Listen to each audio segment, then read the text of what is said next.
النهارده حصل لي موقف، يعني موقف محرج جدا بصراحة. الموقف ده يخلي أي بنت تحترم نفسها، تحترم والدها اللي قاعد في البيت، تحترم والدتها، تحترم أخوها. الموقف اللي حصل ده يعني هو أنا مش عارف الدنيا بره ماشية إزاي لأن أنا انطوائي. بس الموقف اللي حصل ده أنا عايزه عبرة أو عظة أو نصيحة لكل بنت مرتبطة وماشية في الحرام. أيوة، الارتباط حرام، يعني الارتباط حرام مش الحرام مع بعض، وانت عارفه ان هو حرام. تمام. فالموقف اللي حصل ده انا اتمناه ان هو ما يحصلش لاي بنت. تمام.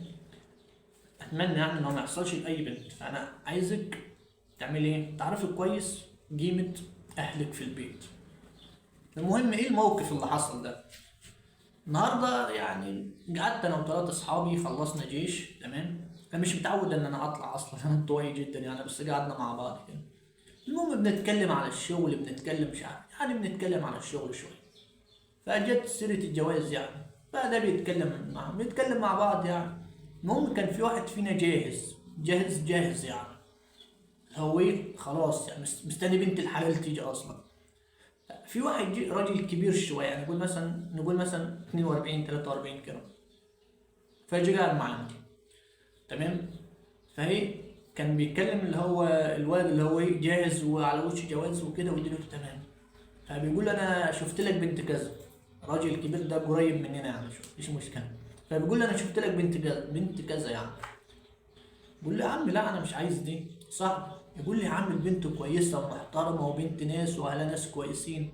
هو يقول له لا لا لا، مش جاهز دلوقتي. والراجل عمال يقنع فيه، خد بنت دي، خد البنت دي اهلها وهي ومش عارف ايه وحلوه ومحترمه ومتعلمه كويس. المهم الولد اتعصب، وانا قاعدين مستغربين، يا ابني البنت كويسه ما اخدتهاش ليه؟ او يعني حتى شوف، حتى اقرا فاتحه، اعمل اي حاجه.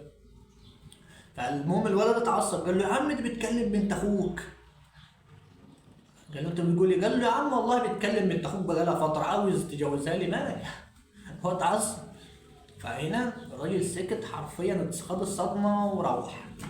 طب طب ايه الموقف دلوقتي لما انا عرفت وصاحبي عرف والراجل اللي عنده 42 43 سنه عرف ان البنت دي بتكلم كذا بنت اخوه ابن اخوه بقالهم فتره؟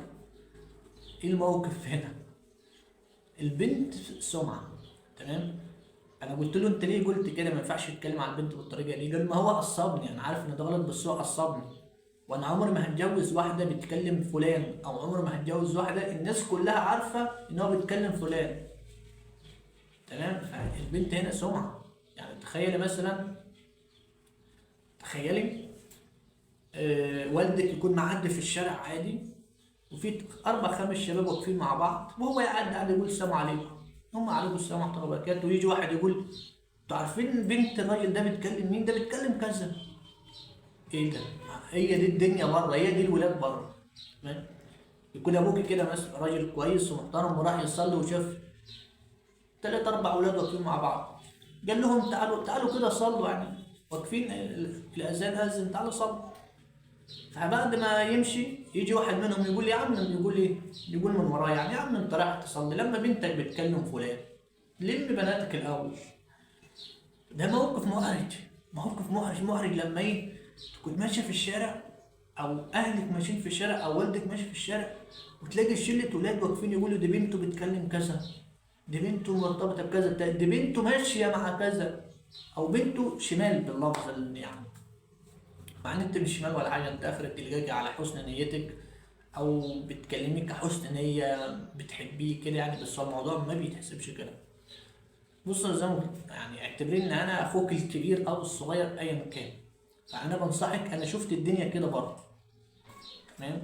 فما تجيبيش لاهلك الكلام ولا تجيبي لعيلتك الكلام. موقف زي ده، موقف زي ده حرفيا يعني لو ابوك سمعوا او عرفوا، او والدك سمعوا او عرفوا، او بالصدفه كده معدي لقى حد بيتكلم عليكي، هو يعني احتمال مش هيوصل البيت من الحسرة، أو كثرة النفس، أو القيمة، أو قلة القيمة، أو الكرامة.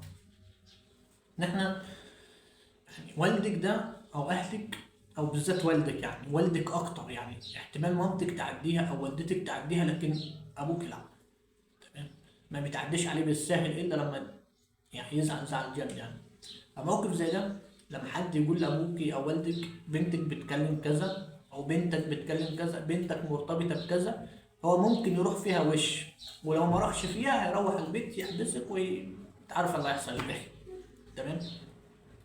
انا مثلا اقول لك على سبيل المثال، لو انا مرتبط بواحده دلوقتي، انا مرتبط بواحده بس وكلمتها اسبوع وحبيتها ودنيتنا تمام واتفقنا، تمام، هروح اخلي مثلا اخويا يسال عليك، خالي يسال عليك، او اي حد كبير يسال عليك، تمام، يسال عليك على اهلك كده يعني. فطبيعي لما اخويا مثلا يروح يسال على بنت كذا، يقولوا له البنت دي كانت بتكلم كذا، اول ما يجي يقول لي مفيش جواز على طول، يقول لي ابعد عنهم، دول ناس ابعد عنهم، وبنتهم كانت بتعمل كذا كذا كذا، ومفيش جواز حتى لو انت بتموت فيها. تمام. وسلام بقى لو والد مثلا هو اللي راح يسأل على بنت كذا او كذا، وعارف ان هي كانت بتكلم كذا، يعني اللي هو ايه، موقف محرج يعني. تمام. او مثلا تخيل اخوك يعرف ان انت بتكلمي كذا، ويا ريت تعرف منك انت، لا يعرف من صحابه ان انت بتكلمي كذا. تخيلي بقى ان اخوك يسمع ان الشباب بتتكلم عليك، او ابوك يسمع ان الشباب بتتكلم عليك. موقف مش حلو بصراحه. فمعلش طولت معاكم في الفيديو. ده رايي، ده انا شايف ان ده رايي. حاولي تعرفي قيمتك وقيمه اهلك وكده يعني. كده الفيديو بتاعي خلص، اتمنى ان محدش يزعل مني، انا بس بنصحكم وبعرفكم الدنيا بره ماشيه ازاي. السلام عليكم ورحمه الله وبركاته.